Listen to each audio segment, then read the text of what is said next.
Welcome back once again. एक बार फिर से आप सबका स्वागत है। तो आज हम पढ़ने वाले एल्केन के बारे में। तो इससे पहले जैसा हमने हाइड्रोकार्बन्स के बारे में पढ़ा था, तो एक बार हम उसको क्या करते हैं, रिवाइज कर देते हैं। तो हाइड्रोकार्बन्स में हमने क्या क्या चीज़ें पढ़ी थी। तो जैसे हमने हाइड्रोकार्बन्स में पढ़ा था कि इसको 3 कैटेगरी में डिवाइड किया था: संतृप्त हाइड्रोकार्बन, असंतृप्त हाइड्रोकार्बन और एरोमेटिक। ये 3 कैटेगरी में हमने क्या किया था, इसको डिवाइड किया था। ठीक है। संतृप्त हाइड्रोकार्बन में मैंने आपको बताया था कि कार्बन और कार्बन के मध्य एकल बंध पाया जाता है। कलर चेंज कर देता हूँ। तो कार्बन और कार्बन के बीच में क्या होता है, एकल बंध पाया जाता है। तो और जो बाकी वैलेंसी होती है वो किससे, हाइड्रोजन के द्वारा इसमें कंप्लीट की जाती है। ठीक है। असंतृप्त हाइड्रोकार्बन हमारे पास 2 टाइप है, एक एल्कीन और एक एल्काइन। ठीक है। एल्कीन डबल बॉन्डेड कार्बन होते हैं कि कार्बन और कार्बन के बीच में डबल बॉन्ड प्रेजेंट होता है, जबकि एल्काइन में कार्बन और कार्बन के बीच में ट्रिपल बॉन्ड प्रेजेंट होता है। और इसमें भी जो कार्बन की संयोजकता होती है कितनी, 4 होती है, तो वो किससे फुलफिल की जाएगी, हाइड्रोजन के द्वारा कंप्लीट की जाती है। ठीक है। इसके बाद हमने एरोमेटिक देखे थे। तो एरोमेटिक में मैंने कहा था कि इसमें जो यौगिक होंगे वो बेंजीन रिंग के समान होंगे, तो बेंजोनाइड भी हम कहते हैं। तो इनमें क्या होता है कि जो डबल बॉन्ड होता है वो क्या होता है, अल्टरनेट डबल बॉन्ड पाया जाता है, या फिर हम कह सकते हैं कि पाई बंध पाया जाता है। मतलब अल्टरनेट पोजीशन पर क्या होता है, पाई बॉन्ड प्रेजेंट होता है। तो जैसे ये संरचना हो गई, इसको बेंजीन कहते हैं, या फिर कोई भी वलय यौगिक है तो उसमें अल्टरनेट पाई बॉन्ड आएंगे, तो उसको हम क्या कहेंगे, एरोमेटिक। या फिर हमारे पास ये टॉलुइन या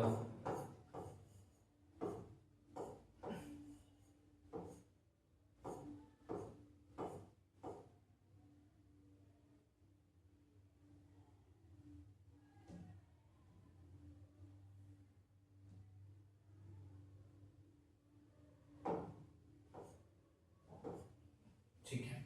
तो इस तरह की संरचना होती है, इसको कहते हैं नेप्थलीन। ये क्या है, नेप्थलीन, नेप्थलीन। ठीक है। तो ये क्या है, एक तरह से एरोमेटिक यौगिक। और ये जो एरोमेटिक टर्म आया वो किससे है, एरोमा से। और एरोमा का मीनिंग क्या होता है, एक तरह से सुगंध से लिया गया है, या फिर एरोमा मतलब एक लैटिन वर्ड है। ठीक है। तो हम स्मेल भी कह सकते हैं। तो इस तरीके से हमने कल क्या किसके बारे में पढ़ा था, हाइड्रोकार्बन्स के बारे में, सैचुरेटेड और अनसैचुरेटेड। तो ये सारी चीज़ें हमने देख ली थी। आज हम पढ़ने वाले एल्केन के बारे में। तो एल्केन में ये जो एल्क शब्द होता है, तो ये किसको रिप्रेजेंट करता है, कार्बन फैमिली को रिप्रेजेंट करता है। किसको, कार्बन फैमिली को रिप्रेजेंट करता है। और एन क्या है, एक तरह से इसका मतलब सफिक्स है, मतलब अनुलग्न है जो इसके पीछे लगता है। तो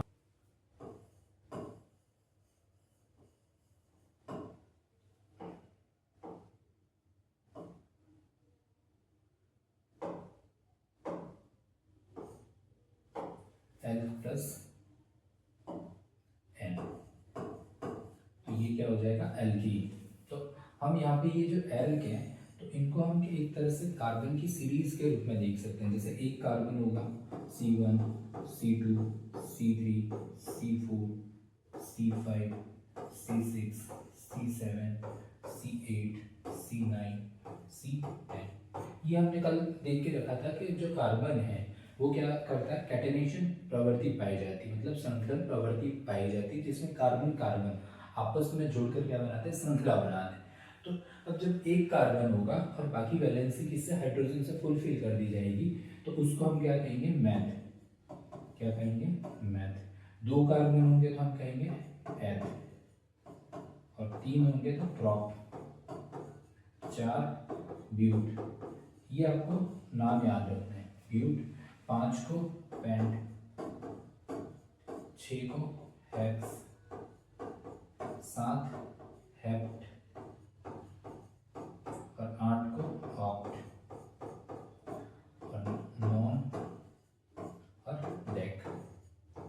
ठीक है, और जब इसके साथ एन लगा दिया जाएगा क्या कहेंगे, डेकेन। या फिर ये सब के साथ methane, ethane, propane, butane, pentane, hexane, heptane, octane, इस तरह से इसका क्या हो जाएगा, एक तरह से नेमिंग हो जाएगी।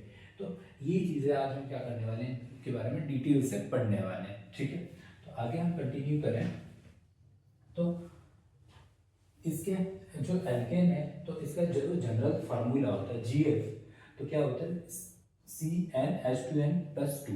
यहाँ पर n क्या रिप्रेजेंट करता है, नंबर ऑफ कार्बन को, कि कितने कार्बन परमाणु उपस्थित है। तो इसी के आधार पर हम इनके कार्बनिक यौगिक बनाते हैं।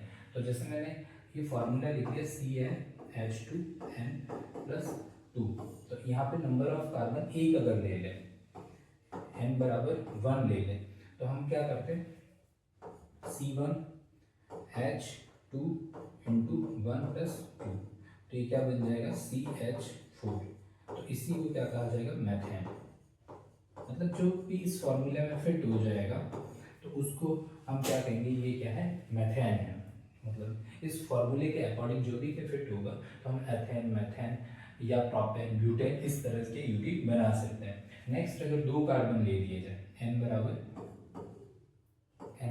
2, तो हम क्या लिख सकते हैं, CN की जगह 2, फिर H2 इंटू 2+2, तो ये क्या हो जाएगा C2H6, ये क्या बन जाएगा, एथेन। ये क्या बन जाएगा, एथेन। तो इस तरह से हम सारे यौगिक को क्या कर सकते हैं, मतलब एल्केन के सारे यौगिक हम मतलब बना सकते हैं। ठीक है, तो ये सारी चीज़ें हमने देखी थी। और भी जैसे अगर हम यहाँ पर बात करें कि इसका जो प्राइमरी कंपाउंड होता है वो क्या कौन होता है, मैथेन होता है। किसका, एल्केन का। एल्केन का प्राइमरी जो कंपाउंड होता है, प्राथमिक ऑर्गेनिक कंपाउंड होता है, वो कौन होता है, मैथेन होता है। ठीक है, इसके लिए हमें एक ही कार्बन की जरूरत पड़ती है। बाकी जैसा एल्कीन और एल्काइन पढ़ेंगे तो उनमें मिनिमम हमें 2 कार्बन परमाणु की जरूरत पड़ेगी। ठीक है, लेकिन यहाँ पर हमें सिर्फ एक ही कार्बन परमाणु की जरूरत पड़ेगी। और मैथेन को हम मार्श गैस भी बोलते हैं। ठीक है, तो ये सारी चीज़ें हम यहाँ पे देखेंगे। नेक्स्ट इसकी डेफिनेशन क्या होती है, किसकी, एल्केन्स की। तो एल्केन क्या होता है, एल्केन सबसे सिंपलेस्ट ऑर्गेनिक कंपाउंड होता है और इनको ही हम क्या बोलते हैं, सैचुरेटेड हाइड्रोकार्बन। और सैचुरेटेड का इससे पहले ही मैंने बता के रखा कि कार्बन कार्बन के बीच में इक्वल बॉन्ड प्रेजेंट होता है, इक्वल बॉन्ड या सिंगल बॉन्ड प्रेजेंट होता है। और बाकी जो वैलेंसी होती है वो किसके द्वारा फुलफिल की जाती है, हाइड्रोजन के द्वारा पूरी की जाती है। ठीक है, जो भी इसकी संयोजकता होगी वो किसके द्वारा, हाइड्रोजन के द्वारा पूरी की जाएगी। तो ये सारी चीजें हमने पढ़ के रखी हुई। ठीक है, तो इसके बाद अगर हम बात करें, एल्केन्स में हर कार्बन एटम sp3 हाइब्रिडाइज होता है। तो हम संकरण भी पढ़ेंगे, तो यहाँ पे आपको याद रखना है जो भी कार्बन एटम होगा उससे 4 हाइड्रोजन एटम जुड़े हुए, जैसे ये अगर हम स्ट्रक्चर बनाए तो इस तरह से कुछ संरचना बनती है। तो ये क्या हो गया, एक हाइड्रोजन यहाँ पर, एक हाइड्रोजन यहाँ, एक हाइड्रोजन यहाँ। तो इसके बीच में जो एंगल होता है वो कितना होता है, 109.5 डिग्री। ठीक है, और ये जो कार्बन एटम और इनके बीच में संकरण होता है वो क्या होता है, sp3 होता है। ठीक है, तो कौन क्या होता है, तो ये अपने को याद रखना है। और इसी की वजह से ये जो स्ट्रक्चर बनते हैं बनाते हैं उसको हम क्या बोलते हैं, टेट्राहेड्रल स्ट्रक्चर बनाते हैं। ठीक है, तो मेथेन सबसे सरल एल्कीन है, अभी मैंने इससे पहले ही आपको बता दिया। और कार्बन एक सेंट्रल एटम होता है और 4 हाइड्रोजन एटम से जुड़ा होता है। तो ये 4 हाइड्रोजन एटम हो गए, ये 4 क्या होगा, हाइड्रोजन एटम, ये 4 हाइड्रोजन एटम और ये क्या हो गया हमारा सेंट्रल एटम। और sp3 से ये क्या हुआ है, मतलब जुड़े हुए। ठीक है, sp3 क्या है, संकरण है, हाइब्रिडाइजेशन है। ठीक है, नेक्स्ट इनके हम नेमिंग के बारे में बात करें तो एक तो होता है कॉमन नेमिंग, जैसे हम जनरली भी के हमारे भी के एक तो ऑफिशियली हमारे जैसे कि स्कूल्स कॉलेजेस वगैरह में या डॉक्यूमेंट में एक नाम होता है तो उसको तो हम क्या बोलते हैं ऑफिशियल या फिर मतलब एक तरह से औपचारिक नाम, लेकिन एक फॉर्मल इनफॉर्मल भी होता है जैसे हमारे घर या पड़ोसी रिश्तेदार वगैरह जो बोलते हैं जैसे छोटा छोटू मोटू इस तरह के जो नाम होते हैं। तो वैसे ही ये जो कार्बनिक कंपाउंड है इनके भी क्या होते हैं कि दो तरीके से नेमिंग होती है, एक तो हम कहते हैं कॉमन नेमिंग और एक जिसको हम बोलते हैं IPSC नेम। ठीक है, तो हमें इन यौगिकों के कुछ जनरल नेमिंग या फिर कॉमन नेम भी याद रखने और IPSC नेम भी याद रखने। ठीक है, तो सबसे पहले हम देखते हैं कि इनकी जो जनरल नेमिंग होती है वो किस प्रकार होती है। कॉमन नेम में हम क्या करते हैं कि नंबर ऑफ कार्बन को कैलकुलेट करके नाम लिख देते हैं, जैसे अगर 2 कार्बन है तो एथेन, 3 है तो प्रोपेन, 4 है तो ब्यूटेन और 5 है तो पेंटेन। ठीक है, यह कॉमन नेम। तो ये कुछ यौगिकों के नाम लिख के रखें, तो जैसे मेथेन है, एथेन है और प्रोपेन है। ठीक है, तो यहाँ तक तो हम जो जनरल नेमिंग या कॉमन नेमिंग करते हैं वो हमेशा क्या रहती है कि मेथेन, एथेन, प्रोपेन। ठीक है, लेकिन इसके बाद जैसे ये ब्यूटेन है तो इसका अगर जनरल नाम नेमिंग करनी हो, 4 कार्बन है तो हम इसके आगे लिख देते हैं, कलर चेंज कर देता हूँ मैं,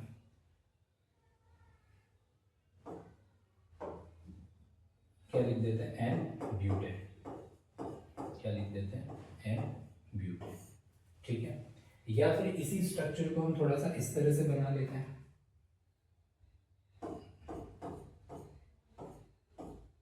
ये। तो अब किस प्रकार लिखेंगे, तो अब इसकी जो बाकी वैलेंसी होगी वो तो किसके द्वारा फुलफिल की जाएगी, कंप्लीट की जाएगी हाइड्रोजन के द्वारा। CH3 इधर भी, CH3 इधर भी, CH3 और यहाँ पर 1 2 3 तो कंप्लीट है, एक बाकी है तो एक को हम किससे हाइड्रोजन से पूरी कर देते हैं। तो अब जब इसका नेमिंग करेंगे तो क्या करेंगे, 4 है लेकिन यहाँ पर जो एक 4 नाम है तो अब इसको लिखेंगे कैसे, जब इस तरह की संरचना होती है तो हम लिखते हैं आइसो, क्या हो जाएगा आइसो ब्यूटेन, क्या लिखेंगे आइसो ब्यूटेन, 4 कार्बन है और इस तरह से हमारे पास क्या है एक मिथाइल ग्रुप जुड़ा हुआ है। ठीक है, ये सिमिलर है लेकिन इसमें नंबर ऑफ कार्बन टोटल कितने हो गए, 5 हो गए, 5 हो गए। तो अब इसको कैसे लिखेंगे, तो जब इस तरह की जब भी हम स्ट्रक्चर देखेंगे मतलब एक कार्बन पे 2 मिथाइल ग्रुप जुड़े हुए देखेंगे तो हम इसको क्या पढ़ते हैं आइसो। ठीक है, तो आइसो, तो इसको क्या क्या बोलेंगे आइसो पेंटेन, क्या पढ़ेंगे आइसो पेंटेन। अभी तो हम IPSC नामकरण की बात नहीं कर रहे, अभी हम क्या कर रहे हैं एक कॉमन नेमिंग कर रहे हैं। तो ये क्या हो गया आइसो पेंटेन, ऐसे लिखें जैसा ये।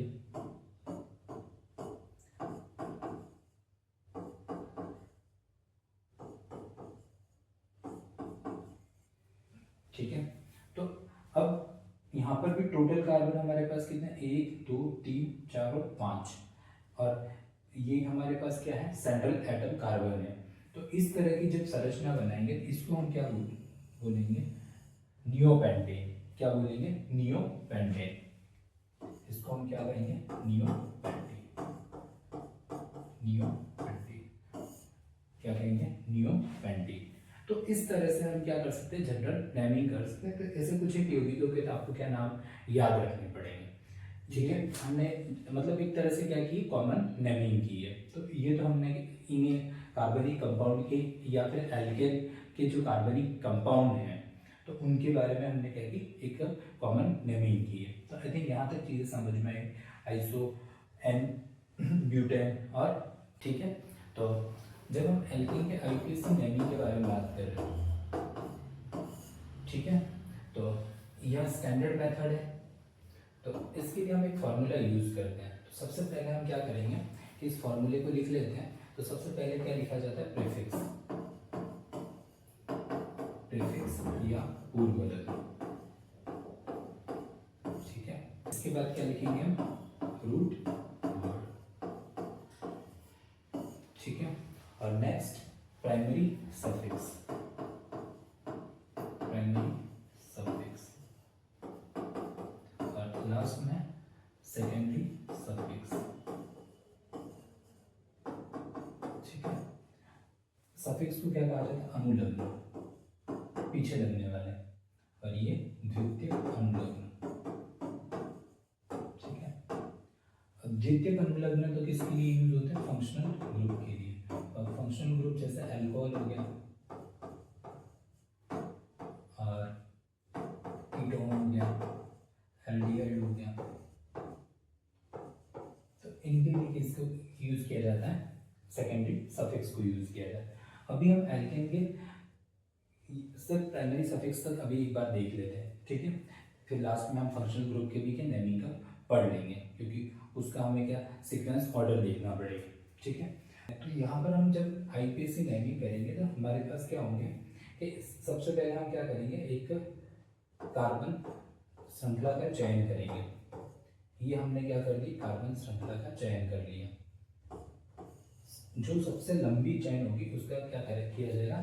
चयन किया जाएगा। और इससे कौन कौन से प्रतिस्थापी जुड़े हुए हैं, मतलब इस तरह के ग्रुप, जैसे CH3 ग्रुप, C2H5 ग्रुप, या CH2, CH2,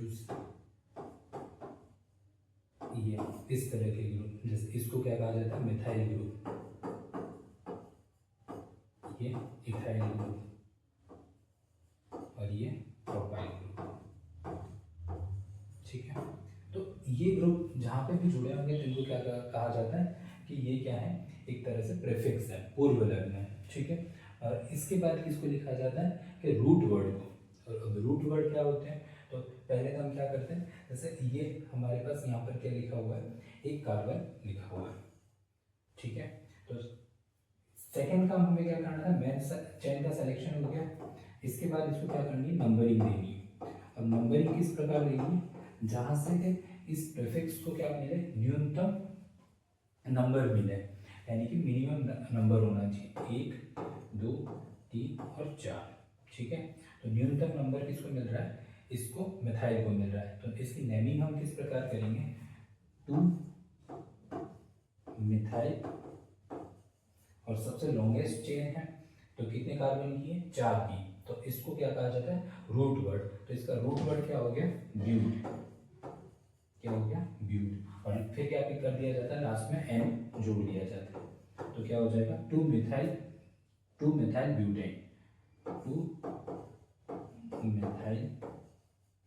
ब्यूटेन, ठीक है, 2 मिथाइल ब्यूटेन। तो इस तरीके से हम क्या कर सकते हैं? इनका नामकरण कर सकते हैं।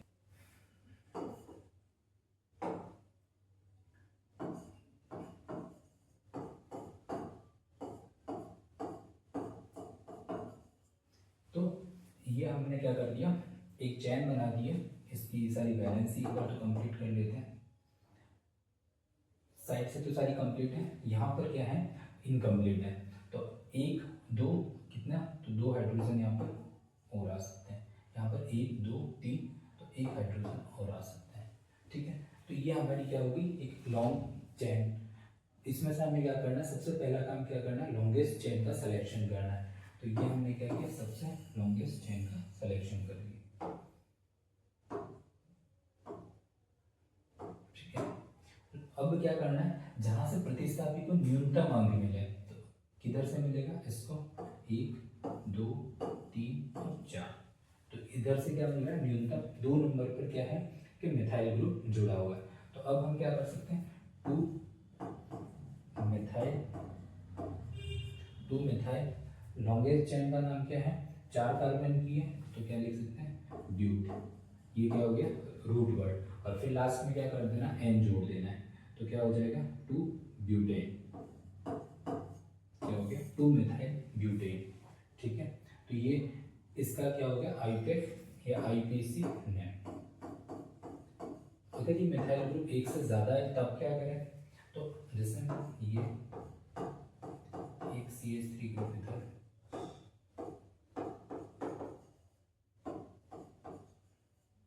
तो सबसे पहला काम तो हमें वही करना है, क्या करना है कि हम क्या करेंगे, लॉन्गेस्ट चेन का सिलेक्शन करेंगे। तो लॉन्गेस्ट चेन का ये सिलेक्शन हो गया। लॉन्गेस्ट चेन का सिलेक्शन कैलकुलेट करके देख लेते हैं, 1 2 3 4 5, 1 2 3 4 5। ऐसा भी हम कर सकते थे और ऐसे भी कर सकते थे। तो लॉन्गेस्ट चेन का सिलेक्शन। अब न्यूनतम अंक प्रतिस्थापी को मिलने चाहिए, तो न्यूनतम अंक किधर से, इधर से अगर देंगे इसको, इधर से देंगे तो इसको, तो मतलब ये भी तीसरे नंबर पर आएगा और इधर से भी ये इक्वल नंबर पे आ रहा है। हम किधर से भी कर सकते हैं, 1 2 3 4 5, ठीक है। तो ये तो हमारी नंबरिंग हो गई। अब 2 और 4 नंबर पे क्या है, मिथाइल है। तो हम क्या करेंगे, जब इस तरह से सेम अगर नाम आए तो उसके लिए यूज किया जाता है डाई, ट्राई और टेट्रा। तो अभी तो हमारे पास कितने सेम ग्रुप आ रहे हैं, 2, तो हम क्या यूज कर सकते हैं, डाई। तो क्या हो जाएगा नाम, di methyl, di 2 4 di methyl, 2 4 di methyl pentane, एन क्या है, रूट वर्ड है, ठीक है। तो ये इस तरीके से हम क्या कर सकते हैं, एल्केन का नामकरण कर सकते हैं। आई थिंक यहाँ तक चीज़ आपको समझ में आई होगी कि एल्केन का आईयूपीएसी नेमिंग कैसे करते हैं और कॉमन नेमिंग कैसे करते हैं। और इधर क्या किया जाता है कि एक फार्मूला यूज करते हैं। सबसे पहले हम किसको लिखते हैं, प्रीफिक्स लिखते हैं, इसके बाद रूट वर्ड लिखते हैं और थर्ड नंबर पे हम क्या लिखते हैं, सफिक्स लिखते हैं, ठीक है। और सेकेंडरी सफिक्स हो तो फोर्थ नंबर पे। तो इस तरीके से हम क्या कर सकते हैं, आईयूपीएसी नेमिंग कर सकते हैं। तो आई थिंक यहाँ तक चीज़ें आपको समझ में आई होगी। या तो ओपन चेन होती है, ओपन चेन का मतलब ये इस तरह की ओपन चेन की हो सकती है, या फिर इनमें ब्रांचेज हो सकती है, जैसे ये, या फिर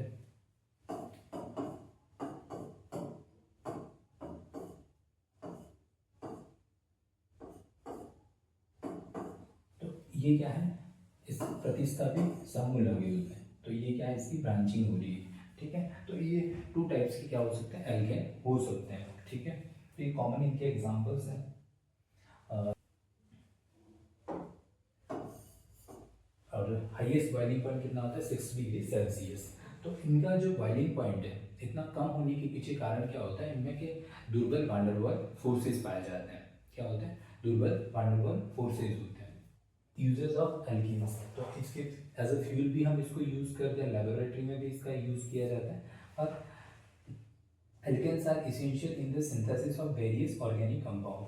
हम बहुत सारे के जो भी के ऑर्गेनिक कंपाउंड्स हैं उनको सिंथेसिस के लिए भी किसका, एल्केन्स का यूज करते हैं, हेल्पिंग डेवलप न्यू मटेरियल्स, और नए मटेरियल्स को बनाने में इसका यूज होता है, केमिकल्स वगैरह, ठीक है। और alkanes such as propane and butane, तो जैसे एलपीजी, सीएनजी, इन गैसेस एज अ फ्यूल भी हम यूज कर रहे हैं। तो ये किसके पार्ट है, एल्केन के ही एक तरह से कंपाउंड है। नेक्स्ट जो एल्केन्स है वो क्या है, सैचुरेटेड हाइड्रोकार्बन्स है। और सैचुरेटेड हाइड्रोकार्बन्स का मीनिंग क्या होता है कि जिसमें सिंगल बॉन्ड प्रेजेंट होता है। और सेकंड इनका जो जनरल फार्मूला होता है वो क्या होता है, CnH2n+2। और आइसोमेरेज शो करते हैं, use as a fuel and synthesis, और इसको हम एज अ फ्यूल क्या करते हैं, यूज करते हैं, ठीक है।